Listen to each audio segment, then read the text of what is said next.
Welcome to Integrated Wellbeing YouTube channel and podcast for people in grief and the professionals who serve them. We provide education, inspiration, and practical tools by interviewing those bereaved by loss, mental health professionals, and grief specialists. Integrated Wellbeing Institute seeks to awaken the griever to their inner peace through the guidance of their body. And today I am delighted to introduce to you Dr. Keith McNally, who is a professional podcaster. Hello, Keith. Well, good morning, Georgina. How are you? I'm fine. It's absolutely a delight to connect with you today. And the reason that I invited Keith is because he has begun 3 podcasts in just the last 2 years. And his intention is to connect people who are like-minded, to share their stories and bring light into our dark world. And as I've gotten to know Keith, I realized that he had a time in his life, not very long ago, where things became hopeless. And that's why he's here with us today, to share his story and what happened as a result of moving through that. Because as Keith and I were talking, I heard that he is very much, the experience that he had is very much like what happens to us when we've had a major loss, especially a sudden loss. And it can shatter us. It can allow us to just ask, who am I now? Because we're imploding. And what is going to happen because I feel hopeless? So I invited Keith here today to share that experience that he had, and then the remarkable vision that he has that has come out of that. So Keith, I'm just delighted that you said yes to this. So will you please tell us what happened to you prior pandemic? Prior to the pandemic, I was a college professor. So professionally, I have an earned doctoral degree, and so I do have a doctor of education. And for intents and purposes, I've been teaching IT for over 15 years, 16 plus years. Now, that's a comfortable job. That is a job that has a lot of rewards. That is a job, however, that tends to isolate people in their specific space. There isn't a whole lot of interaction unless you're engaged with professional societies and associations where you could meet and greet other professionals in your space. It's still a teacher role. And if anybody's familiar with what a teacher role is, you have interaction with your students. Whether it's kindergarten, whether it's college, it's interaction with other people that you have authority over. And so with that, there is a specific type of interaction. And as long as you are, ethically responsible, you don't breach that interaction. I say all that to say that professionally, I was alone. And being alone in the world is not a good place to be, especially when, as you mentioned, life happens. And life tends to happen at the, flick of a switch without any warning. And the great example is COVID and the quarantine. Now, I would like to kind of get through the COVID piece to kind of really dive into what we're going to talk about in terms of how my life imploded. Yes, let's go right there. So as everybody faced a real transition point globally, so this was something that none of us expected. Unfortunately, I was just like everybody else, except that I had unresolved circumstances in my life. So when the world imploded and everybody was quarantined to their house and I was still working virtually, it wasn't long before I incurred the same damage that everybody else did, and I lost my job. Now, Oh, what's that? I said, oh, I Yeah, was not aware of that. yeah, I had lost my job. Now, so did many other people, and that's understandable. We were kind of going through this whole transition point, but I had lost my job and remained unemployed for 12 months. And Wow. that was a significant loss to me. I didn't have the social, financial, family resources to kind of survive that type of chaos, that Mhm. type It of was a trauma. loss. It was It a was it was a huge it was a loss. huge loss. Hmm. Yeah. And throughout that time, and so we're talking mid 2021 to mid 2022, throughout that time, I was trying to, this is one of those, metaphors. You're trying to hold on to life Yes. with both fists. You want to hold on really, really tight.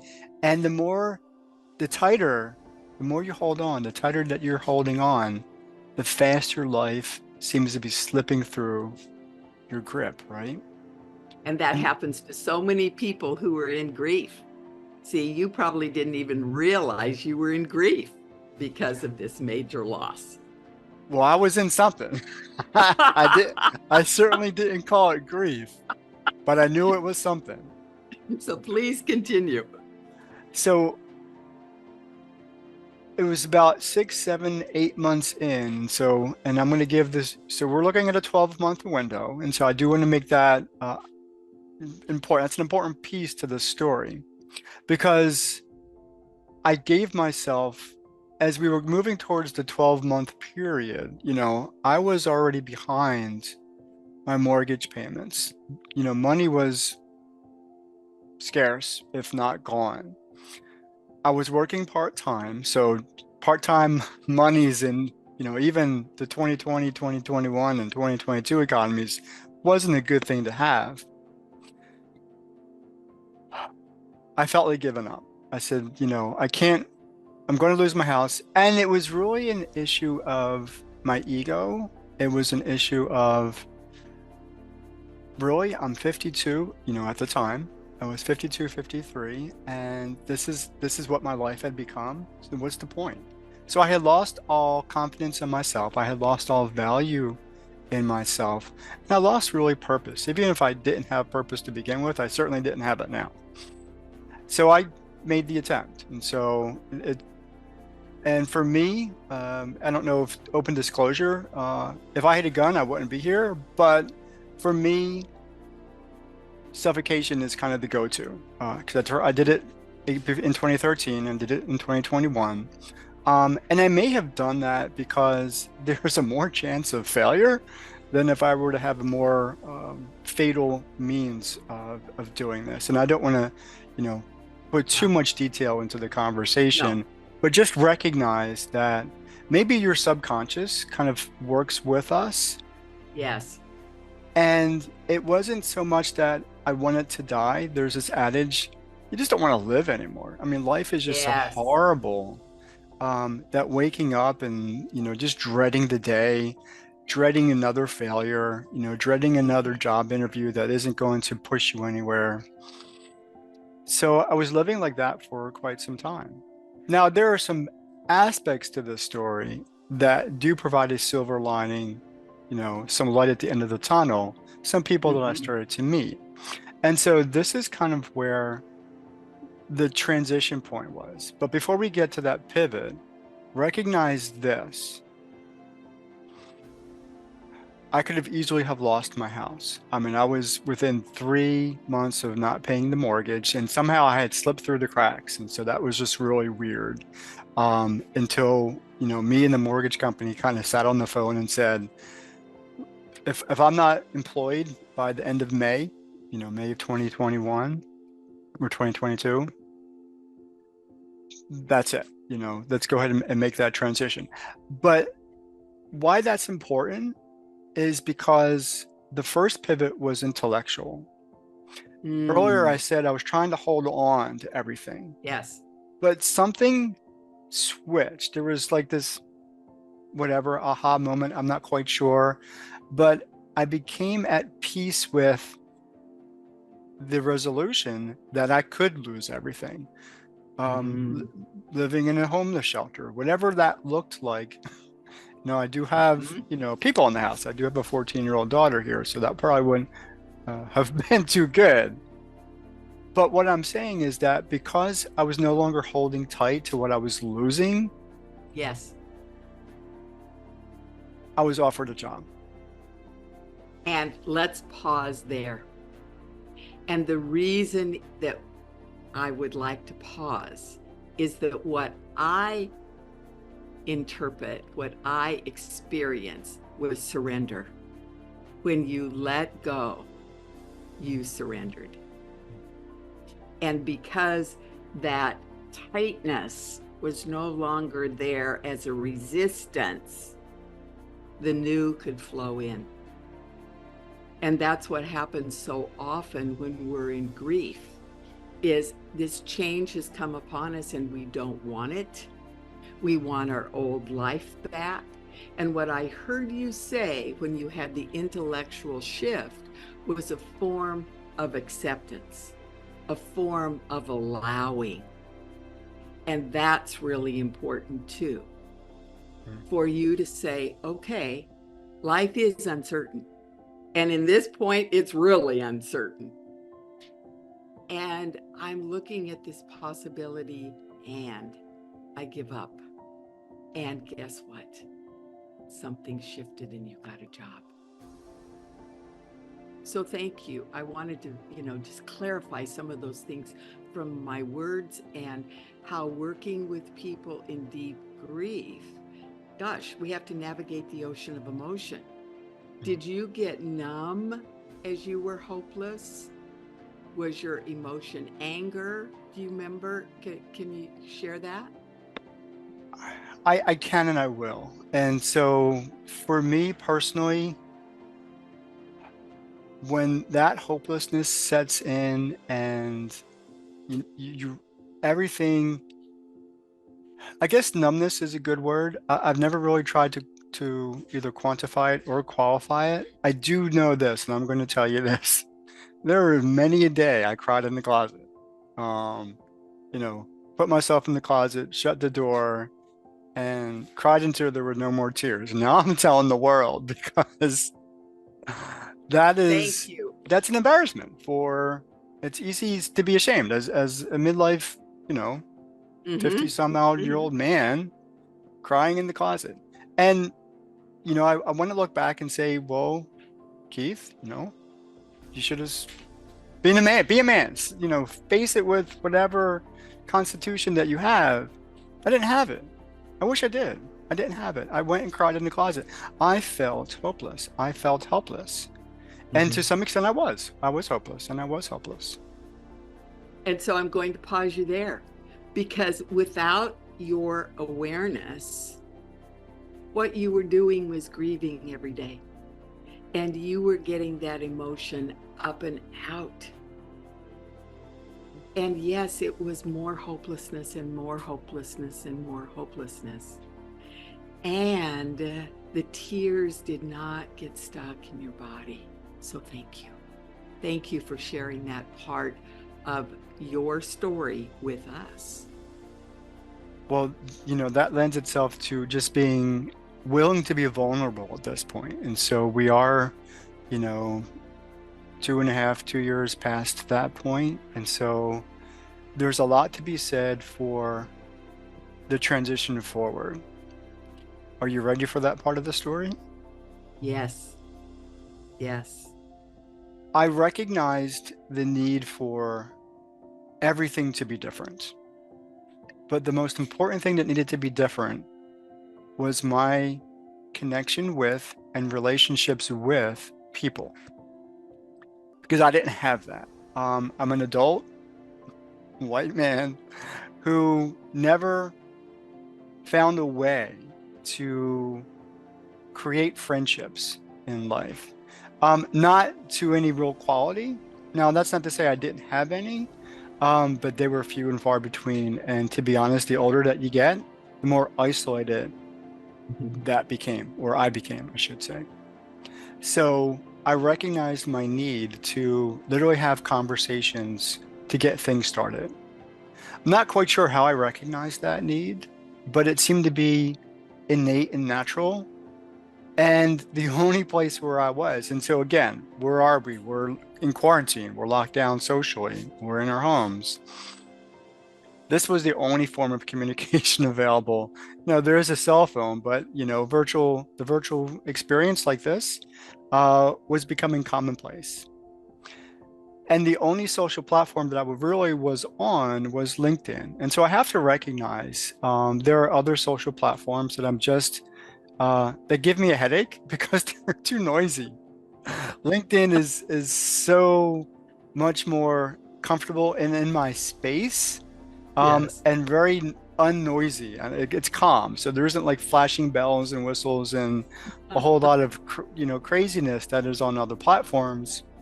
And quite frankly, I get a headache from watching other platforms.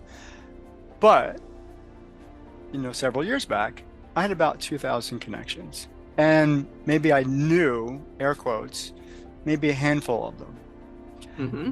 So, in order to grow, I guess is the word I'm looking for, but really to do things differently, to change my life, I had to do the most uncomfortable thing imaginable for me. I had to say hello to strangers. I had to go Mm. out and meet strangers and have conversations with them. And that's actually what I started to do.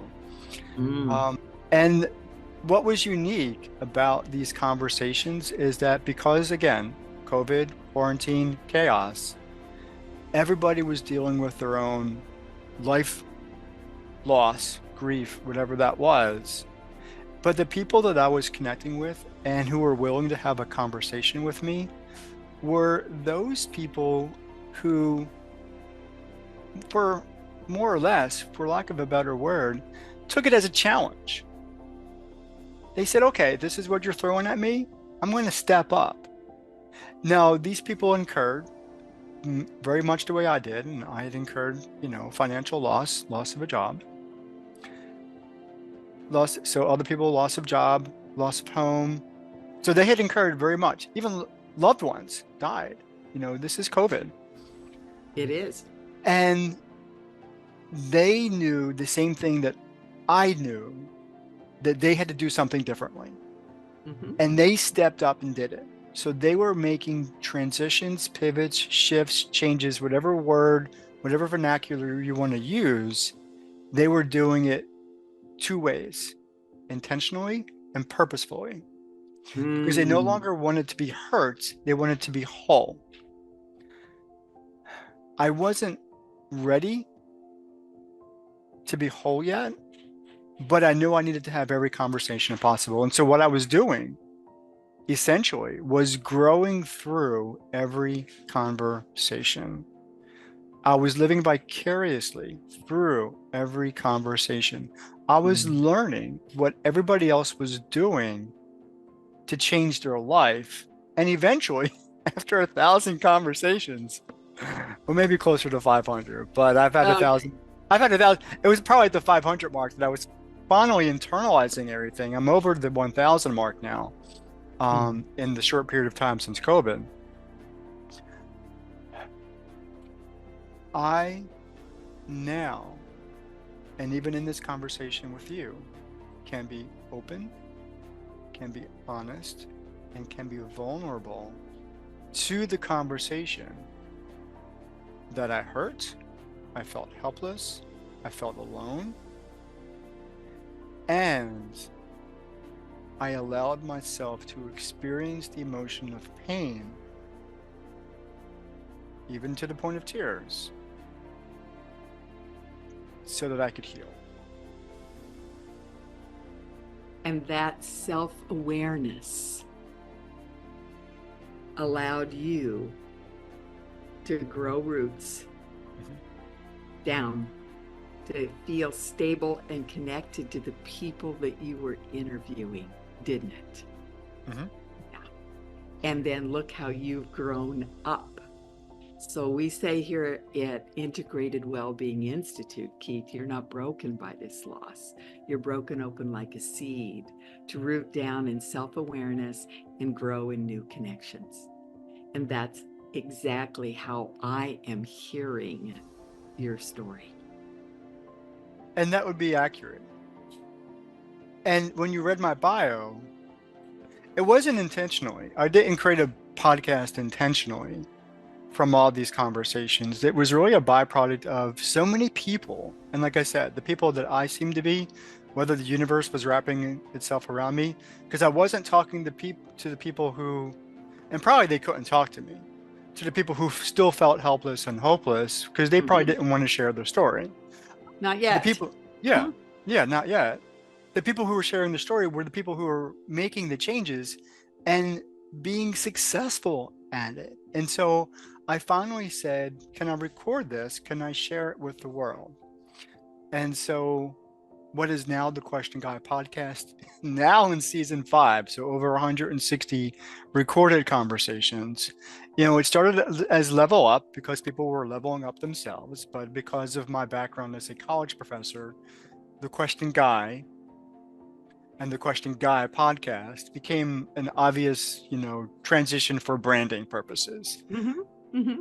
From that, people took their personal journeys and created themselves business models and became coaches. And so I created Coach's Corner to share how people were, like yourself, were now impacting other people to make the positive changes happen in their lives. And then from both of those conversations, the Envision Speakers Series, which you are a part of, Yes. with a colleague of ours, Mm-hmm. where I want to have conversations around social change. Those people who, as much as they see themselves as a coach, recognize that there's a bigger issue at hand and Yes. that we need to, at scale, empower Mm-hmm. people at scale so that they can feel better about themselves and the world they live Exactly. in. Mm-hmm. Mm-hmm. So those 3 podcasts are amazing. And what I so appreciated about the fact that you invited me with Michelle Collins to talk about our experiences of having someone die of suicide and how we navigated that grief. It dovetailed with your attempt to take your life, which thankfully for all of us was unsuccessful. And I look at the metaphor of suffocation. Your life was suffocating. Life was suffocating you. And so Yes. for me, when you were telling me that, it really impacted and hit me today like it hasn't before. So what I so appreciate is now, with all of this awareness that you have, with this willingness to continue these 3 podcasts, you have a bigger mission for next year. Will you tell us about that? Because, Keith, what's important is, like I said, we have this loss, and we know loss is a natural part of life. We don't Mhm. like it. Mhm. And grief is a universal consequence of loss. It's not comfortable, but we are at choice to say, who am I now? What do I want to have happen? And realize, oh, there is something bigger going on here. I stood at the window the morning I came home from the hospital and left my son's body there. And the sun was coming up. And it was that time when it was just beginning to come up. And I said out loud, just like the sun comes up every morning, I'll move through and beyond this grief. Keith, I didn't have a clue how. I didn't even know what grief was, even though 4 people in my family had died in a very short time before this death.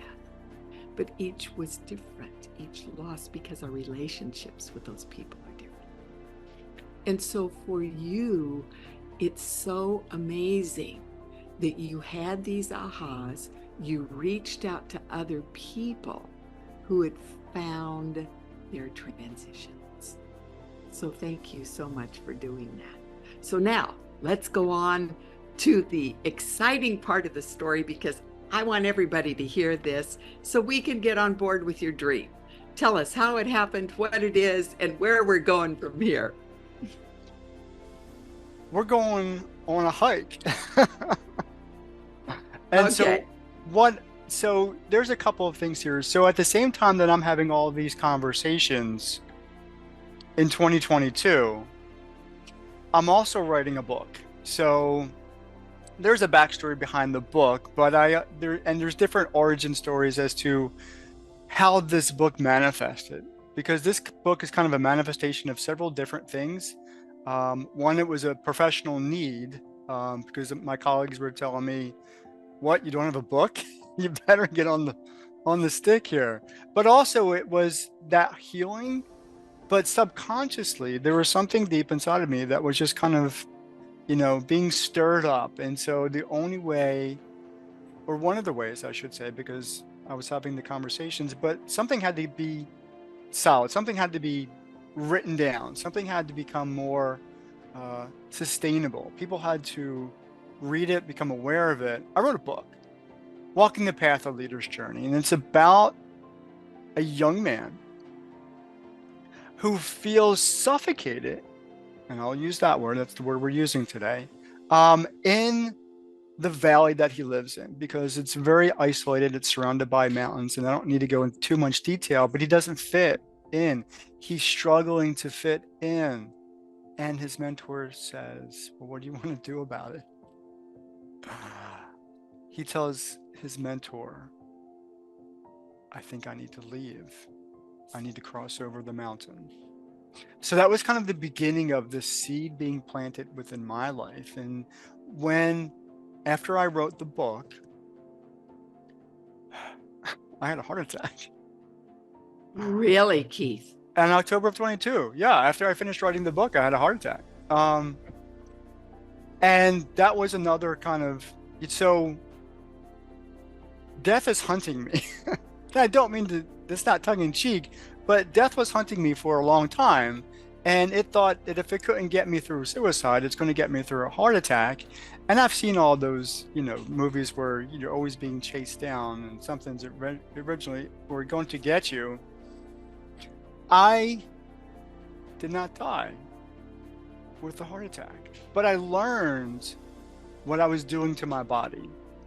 And I wasn't feeding it right. I wasn't doing the things that make my body the best physical body. And I'm talking about the heart and the brain and the lungs and the muscles and all that kind of stuff. I wasn't doing it right. I was doing it my way, selfishly, which means from a male's ego perspective, I stand 5'6", I'm 145 pounds soaking wet. And sometimes that kind of gets on my nerves. And so I wanted to bulk up. I was lifting heavy, eating a bunch of protein.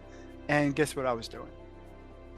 I was killing my kidneys. I was destroying my arteries. I was tearing apart my body from the inside. And eventually my body told me, stop.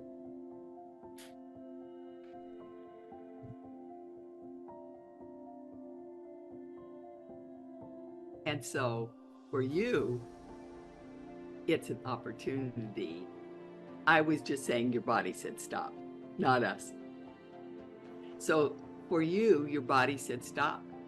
And when you got that message of stop, then what happened? I had to stop. Well, my body wasn't giving. Well, I spent 4 days in the hospital. Now, I am a person who likes to exercise. That's been me since a young age. Now, I'm an asthmatic by nature, so I'm not going to go out there and play football or baseball or where there's a lot of running around and stuff. So I tended to do all my exercise individually. So I did run as a younger man, and I do hit the weights, and I stay healthy. My transition post heart attack was to relearn what was important and natural for the body. So I had to relearn how to eat. And I exercised in the way that was most beneficial for me. And so more aerobic, maintaining the weights, maintaining the muscle strength and whatnot, but not overexerting myself in any one way or another. But then purpose came into my life. And the purpose and intent of doing something to prove to me that I'm not the man I used to be, that I am different now because of my suicide attempt, because of the heart attack. And it's already in my subconscious that I've got to hike a mountain. I just had to choose which one.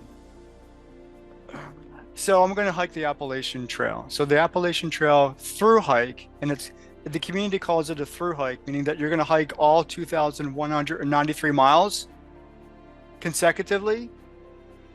And it starts in Springer Mountain, Georgia, and ends in Katahdin, Maine, through 14 states on the East Coast. I do have a partner. He's going to hike it with me. I'm a U.S. Marine veteran. He's a U.S. Army veteran, retired. We're going to hike it together. That's amazing. Do you have a start date in mind? We do. At least I do. April 1st, 2025. I want to push past March because March is still cold up in the mountains. So April 1st is a good starting point. Mm-hmm. And, we want to do it April, May, June, July, 4 months. Yeah. Okay. That's amazing. And are you going to be podcasting and sharing the journey with all of us? Of course, that's always the intention. And so every year there are through hikers. They start at different points on the calendar. They get out their phones and they do their podcast stuff. And specifically, however, because I'm a veteran, U.S. service member veteran, Jody is a service member veteran, we recognize that the veteran community struggles with PTSD and suicide ideation. Actually, it's probably one of their higher ranking struggles. Transition back into the civilian culture is challenging and difficult. And so even though at scale globally, people suffer from suicide ideation because of life imploding, we do want to focus our attention on the veteran population to help them understand that there is life outside of the service, and there's a community of people such as myself included, who want to teach you that you can still live with purpose, value, and meaning, and feel important about all of that as a civilian. That's amazing. So this is a very, very big vision. You're walking for yourself, you're walking with a buddy, you're walking with a purpose. And that, Keith, is what I see the grief journey being. We navigate those oceans of emotions. It brings up the who am I now? And for you, it's like, oh, I want to belong, I need to belong. I really haven't. That belonging piece for you was so important, and you've done amazing things. I'm so grateful to Michelle Ann Collins for introducing me to you and these amazing podcasts. And then now you said, okay, who am I now? And you already had the mountain metaphor. And it's like, oh, this is the next right answer.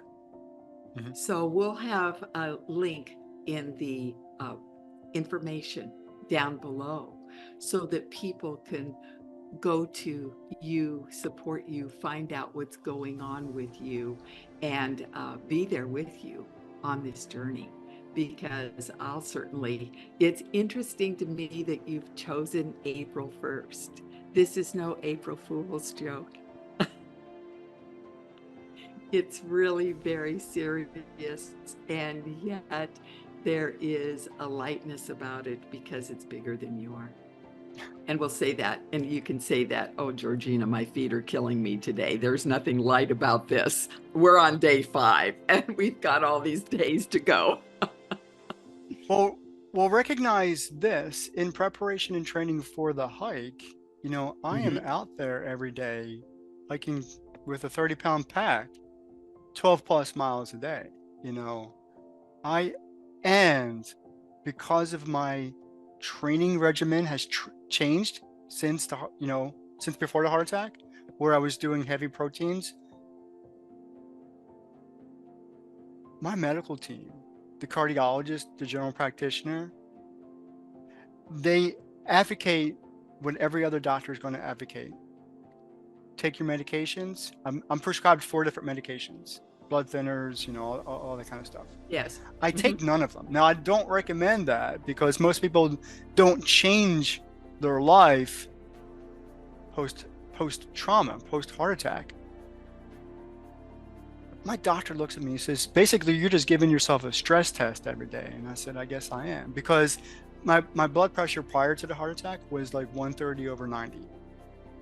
It's 104 over 72. Wow. It's great. My blood pressure is great. My pulse is great. My body mass index is where it needs to be. The EKG tests, all the blood tests, my kidneys are healthy again. Great. That's amazing, Keith. Well, and what I'm also hearing as a deeper meaning for this is moving. You're moving forward. Every day you're moving with that 30-pound pack. So what I am imagining is the goal to walk 12 miles each day? No, the goal, in order to cover it, you got to do 20 at least. Okay, good. I was thinking that was too short. And here you are. 4 months is a long time to be on the trail. Yeah, yeah.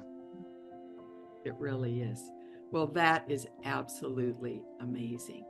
So as our time together comes to a close today, I want to thank you so much for your honesty, for your vulnerability, for saying yes to life. And that's why we do these gatherings here in the form of the YouTube and podcast, because we're all at different times in our lives in those places where hopelessness and loss is foreground. It's what we feel, it's what we see, it's what we hear. And that's part, I believe, of the life journey. Because again, it breaks us open like a seed to ask the question, now what? Because I can't go back. Things aren't going to be the way they were. So I want to thank you for saying yes to life. And I am so thankful that death has not caught up with you, as in your own words. As I said to somebody the other day, not one of us is going to leave this planet alive. So that's part of it. I could try though, right? Absolutely. But you can try. Absolutely. Walk that trail and become immortal. That's just absolutely amazing. So thank you so much for sharing the images, being a model for us, and allowing this wonderful conversation to happen between the two of us once again. Thank you. Thank you.